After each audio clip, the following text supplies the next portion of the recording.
হুজুর, আমার বিয়ে হয়েছে 1 মাস, কিন্তু আমার পেটে 3 মাসের বাচ্চা আছে। এটি আমার স্বামীর না, অন্য পুরুষের। এখন আমার করণীয় কি?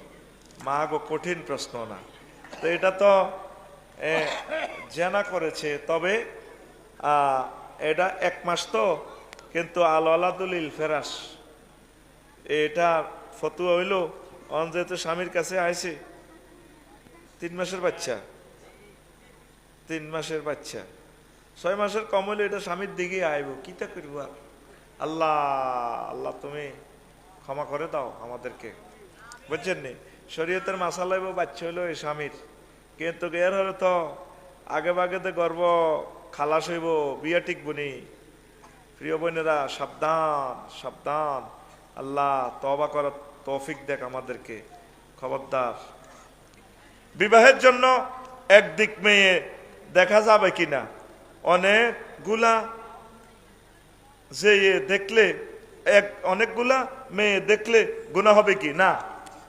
যা চাইতে পারেন দেখবেন, আপনি দেখে যেটা আপনার সয়েজ হয় আপনি দেখবেন, এটা চাওয়ার অনুমতি আছে। কেমন? এটা চাইতে পারবেন, আপনার জন্য এটা চাওয়া সুন্নত। আর চাইছে খালি মানুষের মাইয়া গো চাই আইবি আর কাই আইবি, 500 টাকা দিয়ে আইবি, তোরলে 10,000 টাকা খরচ করছে। এই যে মাইয়া গো একটা ইজ্জত আছে তো, তোর নসিব বালাবো হইতো না, এমন জায়গার যায় দরা খাইবি, বুঝতে কল্লা উড়াইতে দিত না, কইব আগে কলমা হর, ক জায়গাত খাই আইস।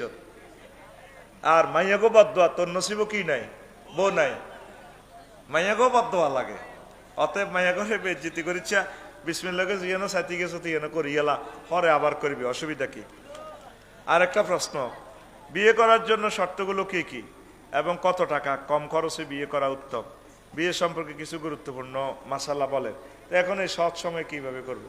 শর্তগুলো হইলো, তোর মাল থাকন লাগবে, যৌবনত্ব থাকন লাগবে, ঘর বাড়ি হিতিরে কনে রাখবি, বাড়িঘর দন লাগবে, ঠিক কিনা?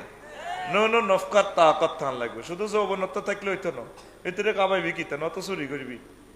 এই জন্য আল্লাহ বলছে হাত্তা ইয়াগনিহিমুল্লাহ, সূরা নূরে পরামর্শ দিছে, একটু অপেক্ষা করো।